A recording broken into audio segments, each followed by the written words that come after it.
إن الله وملائكته يصلون على النبي يا أيها الذين آمنوا صلوا عليه وسلموا تسليما. اللهم صل على سيدنا ومولانا محمد وعلى آل سيدنا ومولانا محمد وعلى آله وأصحابه وبارك وسلم كثيرا كثيرا. أعوذ بالله من الشيطان الرجيم. بسم الله الرحمن الرحيم. ولن ترضى عنك اليهود ولا النصارى حتى تتبع ملتهم قل إن هدى الله هو الهدى ولئن اتبعت أهواءهم بعد الذي جاءك من العلم ملك من الله من ولي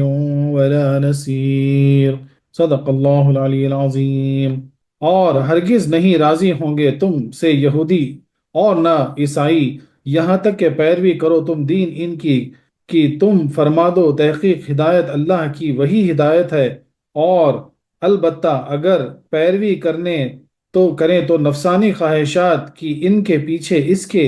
آ گیا تیرے پاس علم نہیں ہے، واسطے تیرے اللہ سے کوئی دوست بچانے والا نہ مددگار۔ یہ لفظی معنی ہو تفسیر جو لکھا جاتا وہ ایسے ہے کہ اور ہرگز تم سے یہود اور نصارہ راضی نہ ہوں گے جب تک تم ان کے دین کی پیروی نہ کرو، تم فرماؤ اللہ ہی کی ہدایت ہے، اور اے سننے والے کسی باشندے اگر تو ان کی خواہشوں کا پیرو ہوا بعد اس کے کہ تجھے علم آ چکا تو اللہ سے تیرا کوئی بچانے والا نہ ہوگا اور نہ مددگار۔ اس آیت کا گزشتہ آیتوں سے چند طرح تعلق ہے۔ پچھلی آیت میں کفار کی کہج روی کا ذکر تھا اور نبی صلی اللہ علیہ وسلم کو ان کے ایمان سے مایوس کیا گیا تھا۔ اب فرمایا جا رہا ہے کہ وہ اتنے سخت ہیں کہ اس پر بھی راضی نہیں کہ تم علیحدہ رہو اور وہ علیحدہ، ہاں بلکہ وہ تو اس پر راضی ہیں کہ تم ان کے جھوٹے دین میں چلے جاؤ۔ اس صورت میں ان کے ایمان کی کیا امید ہے؟ پچھلی آیتوں سے شبہ ہو سکتا تھا کہ اس کی کیا وجہ کہ ان یہود و نصارہ نے گزشتہ پیغمبروں کے معجزات پسند کر کے ان کا دین قبول کر لیا اور نبی آخر الزمان صلی اللہ علیہ وسلم کے معجزات سے منہ پھیر گئے۔ اب جواب دیا جا رہا ہے کہ اس کی وجہ محض حسد اور خود پسندی ہے کہ وہ اپنا پیشوا رہنما اور دوسروں کا اپنا تابع ہونا پسند کرتے ہیں۔ چونکہ پہلے نبی ان کی قوم کے تھے اس لیے انہوں نے مان لیا، اور یہ پیغمبر ان کی قوم کے نہیں اس لیے انکار کر دیا۔ پچھلی آیت میں فرمایا گیا تھا کہ رب نے آپ کو بشیر و نذیر بنا کر بھیجا۔ اب فرمایا جا رہا ہے کہ اس بشارت اور ڈرانے میں کفار کی رضامندی کا لحاظ نہ کریں، کیونکہ وہ تمہیں اپنے میں ملائے بغیر راضی نہ ہو سکیں گے۔ یعنی یہ جو آیت کا پورا جو یعنی جز جو ہے تو کیسا پوری ترتیب وار پوری جو ہے نا سمجھاتے آ رہے کہ بھائی پہلے جو ہے نا یعنی ان سے ایمان کی نا امیدی کو ایمان کبھی نہیں لائیں گے، وہ جھوٹے ہیں، وہ ہمیشہ جھٹلائیں گے۔ وہ سب ہوتے ہوتے اب اس آیت میں کیا بولا جا رہا ہے کہ بھائی وہ تو یہ چاہتے ہیں کہ ایمان قبول کرنا تو بہت دور کی بات، بلکہ وہ تو دین اسلام کو ہی ختم کرنا چاہ رہے ہیں۔ یہ چاہ رہے کہ جو ہے نا آپ بھی جو ہے نا ان میں مل جائیں، ان سے جو ہے ان کے دین میں مل جائیں، ان کے جھوٹے دین کو جو ہے نا اپنا لیں۔ یہ ایسا کیوں ہے؟ کیونکہ یہ نفس پرست ہے، یہ خود پسند لوگ ہیں۔ یہ ہمیشہ اپنے آپ کو جو ہے نا اونچا رکھنے کے لیے اپنے آپ کی سرداری اور دوسروں کی جو ہے نا غلامی جو ہے نا ان کو پسند ہے۔ وَلَن تَرْضَىٰ عَنْكَ الْيَهُودُ وَالنَّصَارَىٰ، یہ غیب کی خبر ہے اور سارے کفار کا یہی حال ہے کہ وہ مسلمان سے مسلمان رہتے ہوئے کبھی راضی نہیں ہو سکتے، مگر چونکہ وہاں یہودیوں عیسائیوں سے بھی سابقہ تھا، نیز عرب میں یہی لوگ اہل علم مشہور تھے، اور وہ چاہتے تھے کہ سارا جہاں ہمارا تابعدار رہے اور ہم سب کے سردار، اس لیے یہاں انہی دو قوموں کا ذکر فرمایا گیا۔ یعنی وہاں پر جو ہے یہود بھی تھے، نصارہ بھی تھے، مشرکین بھی تھے، بہت سارے کفار بھی تھے، لیکن یہاں پہ یہود اور نصارہ اس لیے بتایا جا رہا ہے کہ یہ دو قوموں میں ایسا مسئلہ تھا کہ ہمیشہ یہ چاہتے تھے کہ بھائی یہ سب سے اوپر رہیں، ساری قومیں دنیا میں ہر کوئی جو ہے نا ان کے تابع دار رہے اور یہ سردار رہیں، ایسا ان کا جو ہے نا ان کی خواہش تھی۔ اس وجہ سے ان دونوں کی طرف اشارہ ہے۔ حتیٰ تتبع ملتہم، یہ حضور صلی اللہ علیہ وسلم سے خطاب ہے اور اشارتاً بتایا جا رہا ہے کہ ان کا آپ سے راضی ہونا محال ہے، کیونکہ محال پر موقوف بھی محال ہوتا ہے۔ حضور صلی اللہ علیہ وسلم پیغمبر ہیں، پیغمبر سے گناہ بھی ناممکن ہے، جائیں کہ کفر تو فرمایا گیا ہے کہ ان کی رضا اس پر موقوف ہے کہ آپ ان کا دین اختیار کریں، اور یہ تو قطعاً محال، لہٰذا وہ بھی محال ہے۔ خیال رہے کہ اطاعت کے معنی ہے فرما برداری، اور اتباع کے معنی ہے کسی کے قدم بقدم چلنا، یعنی ان کی نقل کرنا۔ اسی لیے اطاعت تو اللہ تعالیٰ کی، رسول کی، علماء و سلاطین اسلامیہ سب کی ہو سکتی ہے، مگر اتباع صرف حضور کی ہوگی۔ رب فرماتا ہے اطیعوا اللہ و اطیعوا الرسول، اور فرماتا ہے فاتبعونی، یعنی اطاعت میں اللہ اور رسول اولی الامر کا ذکر فرمایا گیا، اتباع میں صرف حضور کا، کیونکہ متعلقاً پیروی صرف حضور کی ہو سکتی ہے۔ لہٰذا آیت کا مطلب یہ ہوا کہ یہود و نصارہ اسی وقت ہی آپ سے راضی ہو سکتے ہیں جبکہ آپ ان کی ملت کی اندھادھند پیروی کریں، کہ وہ کہیں رب صاحب اولاد ہیں، تم کہو بالکل ٹھیک، وہ کہیں کہ گائے سور سب حلال، تم کہو بالکل درست، نعوذ باللہ۔ یعنی کیا بتایا جا رہا ہے کہ بھائی یہ کبھی مانیں گے ہی نہیں، بس ان کا بولنا اگر آپ مانیں گے تب یہ جا کے جو ہے نا مان سکتے ہیں، وہ تو ناممکن بات ہے۔ اور یہاں پہ ایک نقطہ جو بتایا گیا وہ اس کو سمجھنا ہے کہ جو ہے نا اطاعت جو ہے وہ اللہ اس کے رسول کی ہوگی، پیروی یعنی کیا بتایا جا رہا ہے کہ خیال ہے کہ اطاعت کے معنی ہے فرما برداری، اور یعنی ابتدا میں معنی ہر کسی قدم بقدم چلنا، یعنی ایک ہوتا قدم بقدم چلنا اور ایک ہوتا فرما بردار۔ تو اسی وجہ سے جو ہے نا اطاعت تو اللہ تعالیٰ کی، رسول کی، علماء سب کی اطاعت ہو سکتی، لیکن جو ہے نا پیروی یا اتباع جو ہے نا صرف حضور کی ہوگی، کیونکہ قدم بقدم یعنی اسی لیے جو ہے نا ہم کیا کرتے ہیں، جیسے سرکار کیا کرتے تھے ویسے ہم کیا کرتے ہیں، سرکار کی سنتوں پر عمل کیا کرتے ہیں مثال کے طور پر۔ تو اسی لیے قرآن کا حکم ہے ڈر ہے کہ اللہ کی اطاعت کرو، نبی کی اطاعت کرو مثال کے طور پر۔ خیال رہے کہ ملت کے لفظی معنی، اب یہاں پہ ملت جو لفظ استعمال ہوا آیت میں اس کے معنی بتایا جا رہا ہے کہ خیال رہے کہ ملت کے لفظی معنی لکھوں انا رب تعالیٰ فرماتا ہے، لکھوانا رب تعالیٰ فرماتا ہے ول یم للذین علیہ الحق، چونکہ انبیاء اکرام بھی شرعی قوانین اپنی امت کو لکھوا دیتے ہیں، اسی لیے انہیں ملت کہا جاتا ہے۔ یعنی کوئی شرعی احکام کو، کوئی حکم کو لکھوا دینا، جیسا کہ بک ٹائپ فار ایگزامپل، تو اس کو ہم کہیں گے ملت، پھر اس کو فالو کرنا ملت کہیں گے ہم۔ اور چونکہ امت ان قوانین کی اطاعت کرتی ہے اس لیے وہ دین بھی کہلاتا ہے، اور دین بمانے اطاعت، اور چونکہ وہی قوانین رب کے پانے کا راستہ بھی ہیں اسی لیے انہیں شریعت بھی کہتے ہیں۔ شریعت بمانے کھلا راستہ،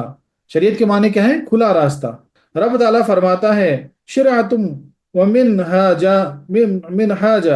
ملت اور دین میں یہ فرق ہے کہ دین تو رب، نبی اور مجموعہ امت اور ہر امتی کی طرف مضاف یعنی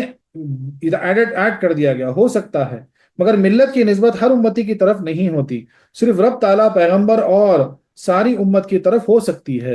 یعنی کسی ایک شخص کی طرف نہیں ہو سکتی، ساری امت کی طرف ہوگی، یا اللہ تعالیٰ کی طرف یا نبی کریم صلی اللہ علیہ وسلم کی طرف جو ہے نا اس کا اشارہ ہوگا تو اس کو ملت بولیں گے۔ حالانکہ شریعت جو ہے وہ ایک پر بھی اشارہ ہو سکتا ہے۔ خیال رہے کہ یہاں یہودی اور عیسائی دو قوموں کے لیے ایک ملت فرمایا، کیونکہ وہ ساری ملتیں کفر میں ایک ہی ہیں، الکفر ملت واحد۔ نیز اس جگہ پر لطیف اشارہ یہ بھی ہے کہ ان دونوں سے راضی ہوتا اجتماع ضدین پر موقوف ہے، لہذا محال، کیونکہ دین عیسوی و موسوی ضدین ہی تھے،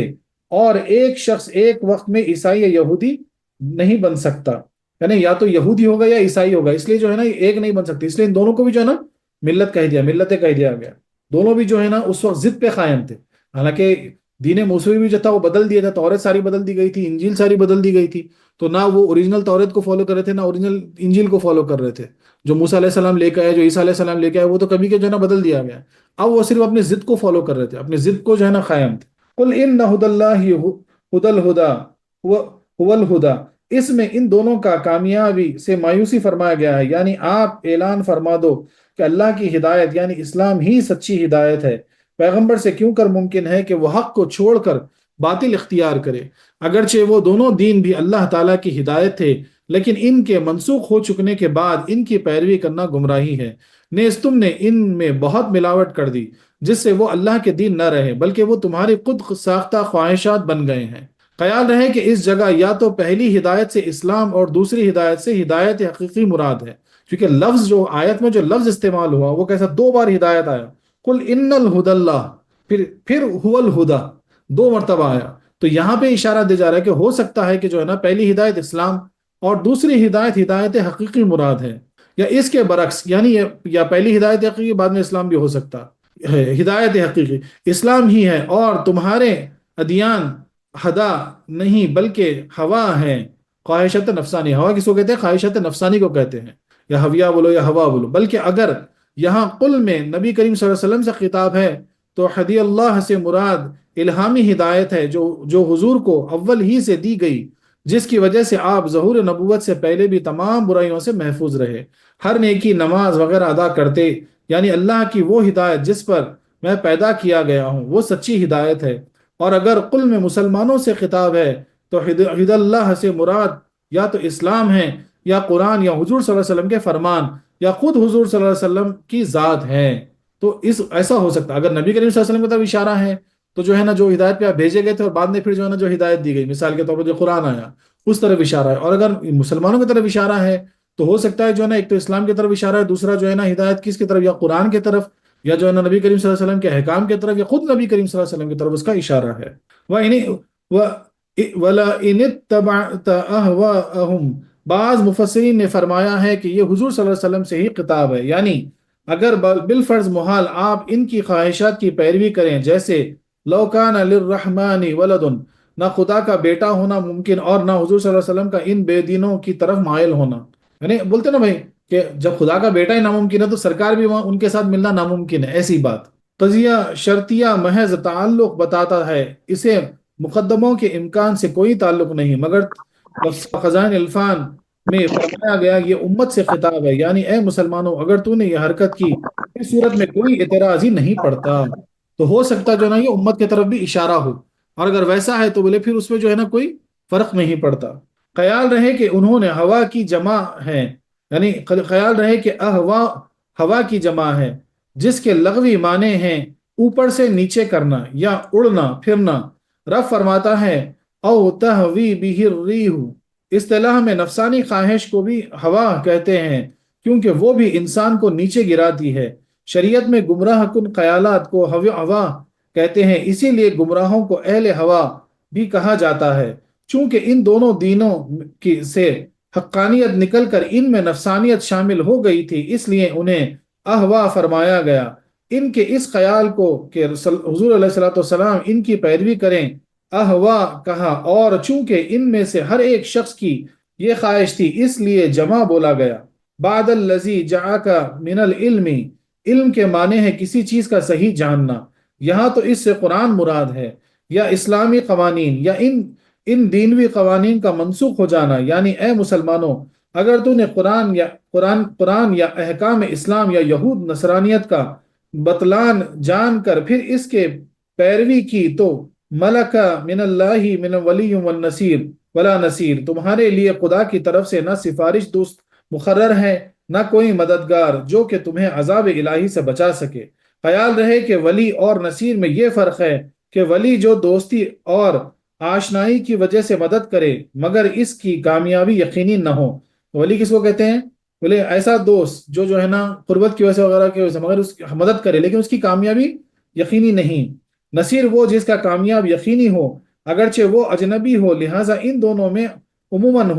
خصوص من وجہ ہے، روح البیان میں لکھا ہوا ہے۔ تو نصیر کس کو کہتے ہیں؟ چاہے دوست ہو یا باہر والا ہو، لیکن اس کی مدد سے کامیابی جو ہے نا یقینی ہو جاتی، اس کو نصیر کہتے ہیں۔ اس آیت کی بنا پر علماء فرماتے ہیں کہ کفار سے اچھی باتیں بھی یہ سمجھ کر لو کہ ہمارے اسلام کی تعلیم ہے، یہ ہمارے کھیت کا دانہ اور ہمارے باغ کا پھل بلکہ جھولی کا گرا ہوا موتی ہے جو غیروں نے اٹھا لیا ہے۔ آج ہم امریکہ اور برطانیہ کے سچے معاملات دنیا داری کی تعریفیں کرتے ہیں کیونکہ یہ اسلامی تعلیم ہے۔ یعنی کیا بولا جا رہا ہے کہ اگر غیر قوم میں بھی اگر کوئی اچھی چیز تم دیکھو آج مثال کے طور پر تو تصور کرو کہ یہ ہمارا ہی تھا۔ جس طرح مثال کے طور پر آج جو ان کا معاشرہ ہے، جو ایک دوسرے کو جو ہے نا یعنی دیکھتے ہی جو ہے نا ہنسی مذاق کرتے، ہمیشہ مسکراتے رہتے، زیادہ جو ہے نا غصے میں نہیں آتے، یعنی فوری جو ہے نا یعنی بحث و مباحث جھگڑے پہ نہیں پڑ جاتے، تو یہ اچھی عادت تو ہم کیا بولیں گے، یہ ہمارے دین کے ہی جو ہے نا چیزیں ہیں جو وہ سیکھ گئے، ہمارے جو ہے نا ہماری جھولی کا موتی ہے جو گرا مثال کے طور پر، ویسا اس کو سوچ کے جو ہے نا ایکسپٹ کرو، پھر بات کچھ اور ہو جاتی۔ خلاصہ تفسیر یہ ہے کہ اگرچہ اس دین حق کی اندرونی اور بیرونی خوبیاں اس کی حقانیت کی کھلی ہوئی دلیل ہیں جن سے دل میں تو مخالفین بھی قائل ہیں، مگر یہود و نصارہ کی ضد اور تعصب کا یہ حال ہے کہ جب تک آپ کو خود ان کی جہالت اور گمراہی کے جس کے انہوں نے اپنا دین و ملت بنا رکھا ہے تابع نہ ہو جائیں گے، وہ آپ سے خوش بھی نہ ہوں گے۔ آپ ان ازلی بد نصیبوں کی ہدایت پر آنے کی امید نہ رکھیں بلکہ انہیں علانیہ فرما دیں کہ حقیقی ہدایت تو وہی ہے جو اللہ کی طرف سے ہے، یعنی دین اسلام۔ پیغمبروں تو لوگوں کو ہدایت دینے کے لیے آتے ہیں، یہ کیوں کر ممکن ہے کہ وہ خود کسی کے خیالات کی پیروی کریں؟ اور اے قرآن کے پڑھنے والے مسلمان، تو بھی خیال رکھنا کہ اگر تو نے حقانیت معلوم کر کے اور ہدایت تک پہنچ کر پھر ان کی خواہشات نفسانیہ کی پیروی کی تو تجھ سے سایہ فضل خداوندی اٹھ جائے گا اور تجھ میں بھی وہی زہر سرائیت کر جائے گا، اور پھر تیری غیبی رحمت باقی نہ رہے گی اور نہ کوئی تیرا دوست و مددگار ہوگا جو تجھے اللہ کے عذاب سے بچا لے۔ اللہ اکبر، اللہ اکبر۔ یعنی کھلی واضح دلیل قرآن پاک میں اللہ تعالیٰ کیا فرماتے ہیں کہ جب تم کو ہدایت دے دی گئی، یعنی تم مسلمان ہو گئے، تم ایمان لا لیے، اس کے بعد بھی اگر تم اللہ کے احکام کو چھوڑ کے خواہش نفسانی کی پیروی کرتے ہیں تو پھر جو ہے نا اللہ کی رحمت اٹھا لی جائے گی، تم سے مدد ہٹا لی جائے گی، تم سے جو ہے نا اللہ تعالیٰ کی یعنی جو فضل تھا وہ ہٹا لیا جائے گا۔ اللہ اکبر، اللہ اکبر۔ تو آج جو ہے نا زندگیوں کا حال تھوڑا سا جو ہے نا ہم کو ایویلویٹ کرنا ہے کہ بھئی جو مسئلے مسائل ہیں، جو زندگیوں میں جو بولتے ہیں نا، ہمیشہ بولے کما رہے، بولے گھر میں رحمت ہی نہیں ہے، بولے اللہ کا فضل ہی نہیں ہے، بولے بیماریوں میں پریشان ہے، اس میں پریشان ہے، اس میں، اس کی وجہ کیا ہے؟ اس کی وجہ یہ ہے کہ اللہ تبارک و تعالیٰ نے آپ کو حق پہ پیدا کیا، آپ کو اتنا پیارا دین اللہ تبارک و تعالیٰ نے نواز دیا، اس کے بعد بھی اگر آپ خواہشات نفسانی کی پیروی کریں گے تب نہ کوئی مددگار ہوگا، نہ کوئی نصرت فرمانے والا ہوگا۔ اللہ اکبر، اللہ اکبر۔ تفسیر حقانی نے کہا کہ اہل کتاب حضور علیہ الصلوۃ والسلام سے درخواستیں کرتے تھے کہ اگر آپ اپنا قبلہ بدل دیں اور جانوروں کے حلال و حرام ہونے میں ہم سے اتفاق کر لیں تو باقی باتوں میں ہم آپ کی باتیں مان لیں گے۔ دیکھو کیسا فتنہ تھا، یعنی کیا بولتے تھے اہل کتاب؟ آگے بولتے آپ خالی قبلہ بدل دو، بولے واپس جو ہے نا بیت المقدس پہ آ جاؤ، اور جو ہے نا جانوروں کے حرام حلال کے معاملے میں ہم سے راضی ہو جاؤ، بولے بس یہ دو چیزیں آپ مان لو، ہم آپ کا دین لانے کے لیے تیار ہیں۔ اس آیت میں حضور علیہ السلام سے ارشاد فرمایا گیا کہ آپ کسی مصلحت وقت سے بھی کسی کی نفسانی خواہش قبول نہ فرمائیں، اور ان کے مسلمان ہو جانے کی امید پر فروعی مسائل میں بھی ان کا کہنا نہ مانیں، کیونکہ آپ پر ہر حقیقت حال ظاہر ہو چکی ہے اور ان پر آپ کی اطاعت ضروری ہے، نہ کہ آپ پر ان کی۔ تو اس وقت جو ہے نا یہ آیت نازل ہوئی۔ خیال رہے کہ اس آیت میں اللہ تعالیٰ نے یہودیت یا نصرانیت کو ہوا یعنی نفسانی خواہشات کا مجموعہ بتایا، تین وجہ سے۔ ایک یہ کہ ان دینوں میں احوا شامل کر دیے گئے، تو جیسے مفید دوا میں زہر ملا دینے سے وہ دوا قابل استعمال نہیں رہتی، ایسے ہی توریت و انجیل وغیرہ ملاوٹوں کی وجہ سے قابل عمل نہ رہی۔ دوسرا یہ کہ توریت و انجیل نسخ سے پہلے ہدیہ یعنی رہنمائی تھی، منسوخ ہو کر ہوا بن گئیں کہ ان پر عمل حرام ہو گیا، جیسے ماں کا دودھ جوان بچے پر حرام ہے، یا دن میں بجلی و قمقے بلا وجہ روشن کرنا فضول خرچی و حرام ہے، حالانکہ یہ کبھی جائز تھے۔ تیسرے یعنی بولتے نا دن میں لائٹ تھوڑی جلاتے آپ، سورج کی روشنی ہوتی وہاں پہ، اور اگر کوئی جلا رہا بھی تو جو نا پیسے خراب کرنا ہے، وہ تو حرام ہے مثال کے طور پر۔ اسی طریقے سے بولے جب یہ ہدایت تھی ایک زمانے میں، لیکن بعد میں اس میں نفسانی خواہشات جوڑ دیے گئے، اب وہ ہدایت باقی نہیں رہی۔ تیسرے یہ کہ توریت و انجیل کے نسخ سے پہلے ان پر عمل کرنے کا حکم ربانی تھا، بعد نسخ رب نے ان پر عمل کرنے سے منع فرما دیا، تو اب اسے ماننا شیاطینی یا نفسانی عمل ہو گیا۔ جیسے طبیب جب اپنے پچھلے نسخے کا استعمال مریض کو منع کر دے تو اب اسے استعمال کرنا مریض کا ناجائز عمل ہے، جس کا وہ خود ذمہ دار۔ بولے اب جیسا پہلی بار آپ گئے، ڈاکٹر آپ کی مزاج دیکھ کے 2 آپ کو دوا دیا مثال کے طور پر، اور اس دوا کی بنا آپ استعمال کرتے رہے، اب آپ کی طبیعت بدل گئی تو ڈاکٹر بولا نسخہ بدل دیا، بولے وہ دوا مت لو۔ اب وہ دوا اگر آپ لیں گے تو بولا آپ ذمہ دار ہوں گے اس کے نقصان کے، آپ کے لیے وہ حرام ہے مثال کے طور پر، کیونکہ ہو سکتا ہے اس سے آپ کی طبیعت خراب ہو جائے۔ اس آیت سے چند فائدے حاصل ہوئے۔ پہلا فائدہ، یعنی اب آیتوں میں بار بار یعنی ہم جو پڑھتے آ رہے ہیں ان کے تعلق سے،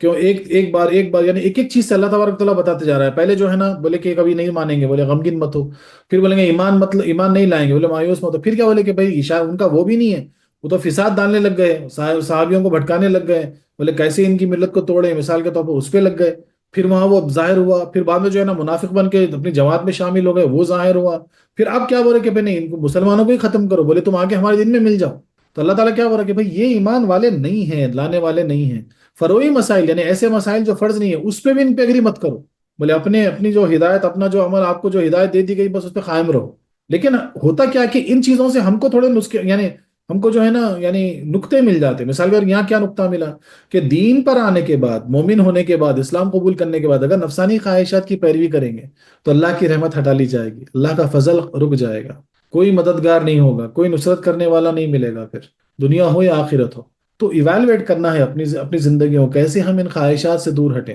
تاکہ پھر اللہ کی رحمت ہم پہ برسے، اللہ کا فضل ہم پہ ہو۔ دوسرا فائدہ، مسلمانوں کے لیے باذن اللہ تعالیٰ اس کی طرف سے ولی بھی ہیں اور مددگار بھی، کیونکہ یہاں بتایا گیا کہ کافروں کے لیے کوئی ولی یا مددگار نہیں۔ یعنی جب آیت میں یہ بولا جا رہا کہ جو نفسانی خواہشات پر ہیں، جو کافر ہیں، ان کے لیے کوئی ولی مددگار نہیں ملے گا، تو مطلب کیا ہوا؟ جو ایمان پہ ہیں، جو اپنے نفس کا تزکیہ کرتے ہیں، ان کے لیے ولی بھی مددگار بھی ہے۔ جو لوگ کہتے ہیں کہ اللہ تعالیٰ کے سوا کوئی مددگار نہیں، وہ اپنے آپ کافر سمجھتے ہوں گے۔ ہمارے لیے تو انبیاء، اولیاء، قرآن، رمضان، بلکہ چھوٹے بچے بھی باذن اللہ مددگار ہیں۔ بے شک بہت زبردست نکتہ ہے۔ تیسرا فائدہ، دلائل ظاہر ہونے کے بعد تقلید حرام ہے، اسی لیے کہا جاتا ہے کہ عالم مجتہد کو غیر کی تقلید ناجائز ہے۔ تفسیر کبیر عزیزی میں لکھا ہوا ہے۔ دوسری تفسیر سے معلوم ہوا کہ احکام محال پر بھی معلق ہو جاتے ہیں۔ کافر قطعی کو ایمان کی رغبت دینا اور مومن قطعی کو بے ایمانی سے ڈرانا جائز ہے، تاکہ دوسرے لوگ سن کر عبرت پکڑ سکیں۔ تفسیر عزیزی میں لکھا ہوا ہے، یعنی کوئی گنہگار مسلمان ہے مثال کے طور پر، تو اس کو ڈراؤ تاکہ وہ جو ہے نا سدھر جائے، تاکہ جو ہے نا واپس آ جائے۔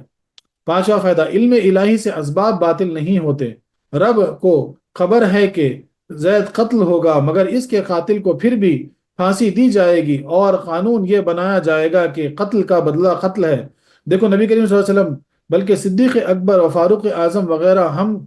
ہم کا کفار کی پیروی کرنا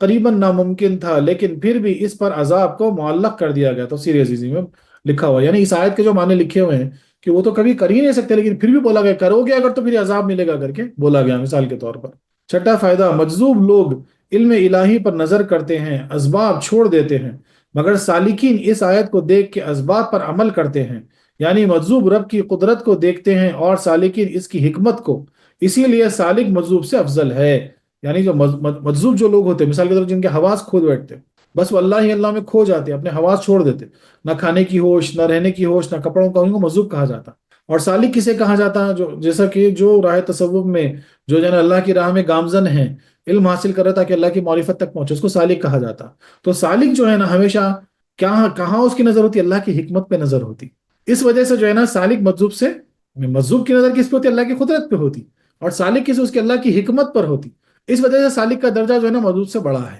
انبیاء کرام اور اولیاء اللہ جانتے ہیں کہ فلاں بیماری کو شفا نہ ہوگی، مگر پھر بھی اسے دوا پلاتے ہیں، مگر مجذوب دوا اور حکیم کے احسان سے سبد کوش رہتے ہیں۔ یعنی وہ تو نہ دوا پئیں گے کچھ نہیں، لیکن ہم کیا کریں گے یہاں پہ؟ بولے اگر لا علاج بھی تب بھی دوا پلائیں گے، ہو سکتا ہے اللہ کا جو ہے نا فضل ہو جائے۔ رب تعالیٰ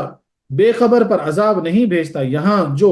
عمدن بے خبری ہیں اس کو عذاب ہو سکتا ہے۔ رب نے حق کے دلائل قائم فرما دیے، اب جو باطل پر رہے وہ مجرم ہے، اسی لیے اس آیت میں علم آ چکنے کی قید لگائی گئی۔ تو کیا بولا گیا یہاں پہ؟ اللہ کی رحمت، اللہ کا علم تمہیں آنے کے بعد، اللہ کا فضل، اللہ کی ہدایت تم کو ملنے کے بعد گمراہی کرو گے تو عذاب ہوگا۔ تو اس لیے کیا بولے؟ بے خبر پہ عذاب نہیں ہوگا، اگر خصدن یعنی بولتے نا یعنی جان بوجھ کر نہیں،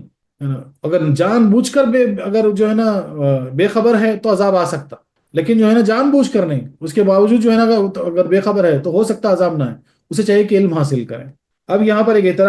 کچھ اعتراضات ہیں۔ اس آیت سے معلوم ہوا کہ کفار مومن سے کبھی راضی نہیں ہو سکتے جب تک کہ وہ کافر نہ ہو جائیں، حالانکہ بہت سے کفار مسلمانوں سے دوستی کرتے ہیں، حضور غوث پاک کی گیارہویں کرتے ہیں، نبی علیہ الصلوۃ والسلام کی نعتیں لکھتے ہیں، اور ابو طالب ایمان پر نہ تھے مگر حضور سے راضی تھے۔ دیکھو کیسا سوال ہوا، آپ اس کا جواب سنیے۔ اس کے چند جواب ہیں۔ ایک یہ کہ آیت فقط خاص متعصب یہودیوں اور عیسائیوں کے بارے میں ہے، اسی لیے کیا ہے آیت کو سمجھنا وہ ضروری ہے۔ اب یہ آیت نازل ہوئی کس پہ؟ خاص یہودیوں اور عیسائیوں کے اوپر، اسی لیے انہی کا نام بھی لیا گیا، مگر یہ جواب ضعیف ہے کیونکہ یہاں یہود و نصارہ میں کوئی قید نہیں۔ بولے اگر ایسا بھی مان لے تو بولے ضعیف ہے، بولے اب دیکھو یہود و نصارہ میں قید نہیں، سب کی طرف اشارہ ہے۔ اور دوسری آیت میں مشرکین کو بمقابلے عیسائیوں کے مسلمانوں کا زیادہ سخت دشمن بتایا گیا۔ بولے مشرکین جو ہے وہ عیسائیوں سے زیادہ سخت دشمن ہے مسلمانوں کے۔ چنانچہ ارشاد ہوا وَلَتَجِدَنَّ أَشَدَّ النَّاسِ عَدَاوَةً لِلنَّاسِ آمَنُوا الْيَهُودَ وَالَّذِينَ أَشْرَكُوا۔ دوسرے یہ کہ اس قسم کے کفار صرف نام کے کفار رہ جاتے ہیں، حقیقتاً دل میں خود اپنے دین سے بیزار ہوتے ہیں۔ چنانچہ ابو طالب صرف نام ہی کے کافر رہ گئے تھے۔ ابو طالب کے متعلق کچھ گفتگو ہم کر بھی چکے ہیں، اور مکمل بحث ان آیتوں کی تفسیر میں کریں گے جہاں ان کا ذکر آئے گا۔ امام احمد بن دہلان مکی رحمۃ اللہ علیہ نے اپنی کتاب انسل السن المطالب فی ایمان ابی طالب میں فرماتے ہیں کہ ابو طالب نے اپنے نعتیہ اشعار میں ساری ایمانیت کا اقرار کر لیا، صرف حضور کے آرام کی خاطر صراحتاً ایمان ظاہر نہ کیا کہ میرے بظاہر کافر رہنے پر میری زندگی میں اور بعد موت کفار مکہ حضور صلی اللہ علیہ وسلم کا لحاظ کریں گے اور انہیں ایذا نہ پہنچائیں گے، یعنی انہوں نے نار بھی اختیار کی تو حضور کے آرام کی خاطر، اس لیے حضور صلی اللہ علیہ وسلم نے ان کو جہنم سے نکال کر اس کے جھیرے میں رکھ دیا۔ دیکھو مشکات شریف باب صفت النار بحوال بخاری، یعنی کیسا پیارا جواب دیا گیا کہ حضرت ابو طالب کے متعلق جو ہے نا جو بات بتائی گئی، تو ایک بزرگ ہیں جو یعنی یہ بھی نوٹ کر کے رکھنا چاہیے، جن کا نام ہے امام احمد بن دولان مکی رحمۃ اللہ علیہ، اپنی کتاب جو ہے نا السنی المطلوب فی الایمان ابی طالب کر کے کتاب لکھے آپ، جس کے اندر کلیئر اشارہ دیے کہ جو ہے نا حضرت ابو طالب جو ہے جو نعتیہ اشعار لکھا کرتے تھے، اس میں جو ہے نا اپنے ایمان کو انہوں نے ظاہر کر دیا تھا نبی کریم صلی اللہ علیہ وسلم پر، سارے اشعار میں ظاہر ہو گئے، لیکن بظاہر دکھانے کے لیے ایمان جو ہے نا وہ قبول نہیں کیے، کیوں نہیں کیے؟ تاکہ جو ہے نا کفار مکہ جو ہے نبی کریم صلی اللہ علیہ وسلم کو تکلیف نہ پہنچائے، کم سے کم میری زندگی تک میرے مرنے کے بعد آپ کو ایذا نہ دیں۔ تو نبی کریم صلی اللہ علیہ وسلم کے آرام کے لیے جو ہے نا آپ جو ہے نا یہ دوزخ کیا جو ہے نا ایکسپٹ کر لی، اس وجہ سے بولا جاتا ہے کہ آپ نبی کریم صلی اللہ علیہ وسلم آپ کو وہاں سے نکال دیے، یعنی بارڈر پہ رکھ دیے ہیں، آپ جہنم میں نہیں، آرام کے آگ میں نہیں بلکہ باہر ہے اس سے۔ تیسرا جواب یہ ہے کہ اس قسم کے عام کفار حقیقت اسلام اور مسلمان سے راضی نہیں، بلکہ بعض کفار تو محض دنیاوی نفع کی خاطر گیارہویں کرتے ہیں اور عام شورا ڈالنے کے لیے، یعنی شہرت ڈالنے کے لیے نعت لکھتے ہیں، اگر دل سے راضی ہوتے تو مسلمان ہو جاتے، یعنی سیدھی سیدھی بات، اگر دل سے راضی ہوتے تو مسلمان ہو جاتے، بولے خالی دکھاوے کے لیے یہ سب باتیں ہیں۔ صوفیہ کرام فرماتے ہیں نفس امارہ کافر ہے اور روح مومن، بولے نفس امارہ کافر ہے، روح مومن، ہم تو پڑھتے آئے کئی مرتبہ سبق پڑھ لیے ہیں، شیطان نفس کا مددگار اور فرشتہ روح کا وزیر۔ ضروری ہے کہ نفس کو مغلوب رکھنے کے لیے اس کی ہر خواہش پامال کی جائے اور اس کی پوری پوری مخالفت کی جائے۔ اگر کوئی چاہے کہ نفس و روح میں اس طرح صلح کرا دے کہ روح تو نفس کی بعض خواہشات پوری کرے اور نفس بعض چیزوں میں روح کی اطاعت کرے، یہ ناممکن ہے۔ اگر آپ یہ سوچتے کہ بھئی جب روح کو جو ہے نا نفس کی جو ہے نا اطاعت کرنے پہ مجبور کر دیں، بولے نفس کی نہ کچھ چیزیں مان لو، یعنی کچھ گناہ کر لو، بولے کوئی بات نہیں نماز پڑھ لیں گے، بولے یہ کر دو، بولے کوئی بات نہیں توبہ کر لیں گے، بولے یہ ہو جانے، بولے کوئی بات نہیں، بولے بعد میں جو ہے نا ہم جو ہے نا ہم تو نماز پڑھتے ہی ہیں۔ ہاں تو یہ ساری جو ایکسپلینیشن ہے نا اس میں بیٹھ جاتی ہے۔ ہاں اس لیے کیا ہے کہ ایسا ہو ہی نہیں سکتا کہ جو ہے نا نفسانی خواہشات کی جو ہے نا روح کو تابع کریں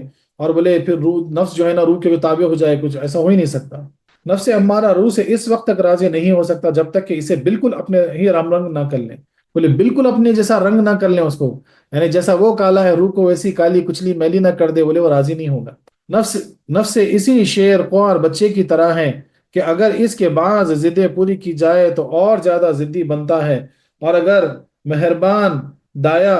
جبرن اس کا دودھ نہ چھڑائے تو وہ کبھی اس پر راضی نہ ہو۔ لہٰذا اے روح اگر تو نے علم حاصل ہونے کے بعد نفس کی تھوڑی بھی پیروی کی تو رب کی خاطر سے تو جو تیرا معاون اور مددگار فرشتہ مقرر ہے وہ تجھ سے جاتا رہے گا، اور پھر تو اس پردیس میں بے یار و بے مددگار رہے گا، ٹھوکریں کھاتے پھرے گا۔ بس چاہیے کہ بابین راستہ نہ جا مسافر سن، راہ میں راہ مار پھرتے ہیں، بولے اکیلے مت جا سے راستے میں، بنا مددگار مت جا، اور ادھر بائیں راستے یعنی بولتے ہیں نا لیفٹ سائڈ گندے راستے پہ برے راستے مت جا، بولے وہاں رازن پھرتے ہیں، وہ رازن کون ہے؟ وہ تو شیطان النفس ہے۔ یعنی کیا یہاں پہ اب ایک جو اہم بات جو صوفیہ کرام بتانا چاہتے ہیں کہ ہر انسان کے لیے اللہ تبارک و تعالیٰ اس کی روح کے لیے ایک مددگار فرشتہ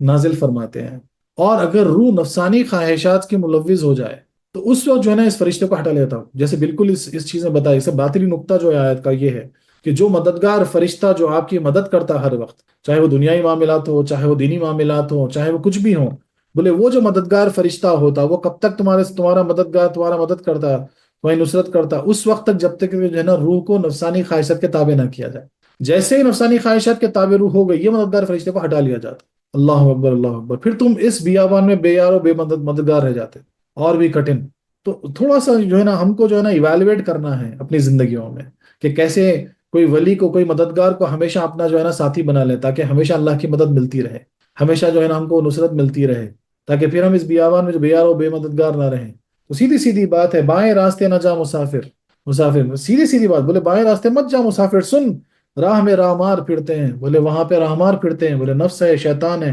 تجھ کو لوٹ لیں گے، تیرے پاس جو نگینہ ہے وہ تیری روح جو ہے نا اس کو لوٹ لیں گے۔ اس لیے جو ہے نا بادشاہ قادری رحمۃ اللہ علیہ بڑا اچھا بیان فرماتے ہیں اس تعلق سے، بولے نفس کالا ہے تو روح ہری ہے، اور بیچ میں قلب جو ہے نا وہ سفید ہے، اور بالکل جو ہے نا وہ پھرتے رہتا ہے ادھر سے ادھر ادھر سے ادھر۔ اگر وہ کالا رنگ چڑھ گیا تو کالا ہو گیا تو ختم، پھر برخاست، پھر کبھی وہ جو ہے نا ہرا بھرا نہیں ہو سکتا، اس کی روح جو ہے نا گندی کچلی میلی ہو جائے گی۔ اللہ اکبر اللہ اکبر۔ خیال رہے کہ ولایت یعنی دوستی اور مدد تین قسم کی ہیں۔ اب دیکھیں بہت اہم نقطہ ہے یہاں پر، سمجھایا جا رہا ہے کہ خیال رہے کہ ولایت یعنی دوستی، بولے نا جو ولی ہوتا جو مدد کرتا، وہ تین قسم کی مدد ہوتی: جسمانی، طغیانی اور ایمانی۔ پہلی دو قسم کی دوستیں رکھنے والے ولی من دون اللہ ہیں، اور تیسری دوستی اور ولایت والے ولی من اللہ۔ جسمانی محبت مرتے ہی مٹ جائے گی، جسمانی محبت مرتے ہی مٹ جائے گی۔ دوسری محبت بعد موت دشمنی میں بدل جائے گی، طغیانی والی۔ تیسری محبت وہ مدد تا ابد قائم رہے گی۔ قیامت میں ولی من دون اللہ ہرگز کام نہ آئیں گے بلکہ نقصان پہنچائیں گے۔ رب فرماتا ہے وما لکم من دون اللہ من ولی ولا نصیر، اور ولی من اللہ یعنی مومنوں کو ہر جگہ کام آئیں گے، قبر و حشر، دنیا میں ان کی مدد برحق ہے۔ رب فرماتا ہے انما ولیکم اللہ ورسولہ والذین آمنوا، اور فرماتا ہے وجعل لنا من لدنک نصیرا، اور فرماتا ہے فإن اللہ ہوا مولاہ وجبریل وصالح المؤمنین والملائکۃ بعضهم ظہیرا۔ یہاں اس آیت کا منشا ہے کہ اگر تم نے یہود و نصارہ کی پیروی کی تو تمہارا ولی من اللہ کوئی نہ ہوگا، رہے ولی من دون اللہ وہ اگرچہ بہت بن جائیں گے مگر ان کی ولایت تمہیں مضیر ہوگی جیسے شیطان اور کفار، کہ اگرچہ یہ تمہارے اس وقت ظاہری دوست بن جائیں گے بعد موت دشمن ہوں گے، اور اگر تم مومن رہیں تو تمہارے ولی من اللہ بہت ہوں گے۔ اللہ تعالیٰ حضور صلی اللہ علیہ وسلم کے صالح مسلمان فرشتے یہ سب دنیا و آخرت میں تمہارے ولی من بھی ہوں گے، نصیر بھی ہوں گے۔ سبحان اللہ سبحان اللہ، یعنی کیا پیاری مثال سے سمجھا دی گئی، اور کتنے آیتیں یعنی دلائل کی طرح پیش کر دیے گئے کہ بولے اگر تم جو ہے نا نفسانی خواہشات پہ اتر جاؤ گے تو شیطان نفس تو دوست بن جائیں گے، دنیا میں بہت مزہ آئے گا، لیکن بعد میں یہی تمہارے دشمن ہو جائیں گے، جیسے مرو گے تمہارے دشمن ہو جائیں گے، آخرت میں تمہارے دشمن ہو جائیں گے۔ اللہ اکبر اللہ اکبر۔ ولی من اللہ جو اگر تمہیں ہو جائیں تو وہ کون ہوں گے؟ تو بولے نبی کریم صلی اللہ علیہ وسلم ہوں گے، صالح مومن ہوں گے، اولیاء اللہ ہوں گے، فرشتے ہوں گے، یہ سارے تمہارے مددگار ہوں گے۔ تو بولے اس دنیا میں بھی، قبر میں بھی، اور حشر میں بھی، آخرت میں بھی۔ سبحان اللہ سبحان اللہ۔ تو اس آیت کا بہت پیارا مضمون، بہت پیارا نقطہ ہے، اس کو سمجھنا ہے کہ کیسے ہم اللہ کی مدد حاصل کریں۔ میں سمجھتا ہوں کہ ہر کوئی یہ چاہتا کہ بھائی ہمارے معاملات میں کوئی ہمارے اللہ کی طرف سے مددگار ہو، تاکہ جو ہے نا ہمارے رزق میں برکت ہو، ہمارے معاملات اچھے ہو جائیں، دنیا میں ہمارے کام بن جائیں، ایسے ہو جائیں ویسے ہو جائیں۔ سارے سوالوں کا جواب اس آیت کی تفسیر میں مل گیا کہ آپ کو کیا چاہیے، بولے بس نفسانی خواہشات کو چھوڑو، اپنی روح کو جو ہے نا اللہ کی اطاعت کی طرف موڑو، خود تم کو مددگار مل جائے گا، ولی مل جائے گا، تم کو ایسا شخص مل جائے گا جو تمہاری نصرت کرے گا۔ سبحان اللہ سبحان اللہ، کیا پیاری بات، واہ واہ واہ۔ وآخر دعوانا أن الحمد لله رب العالمين.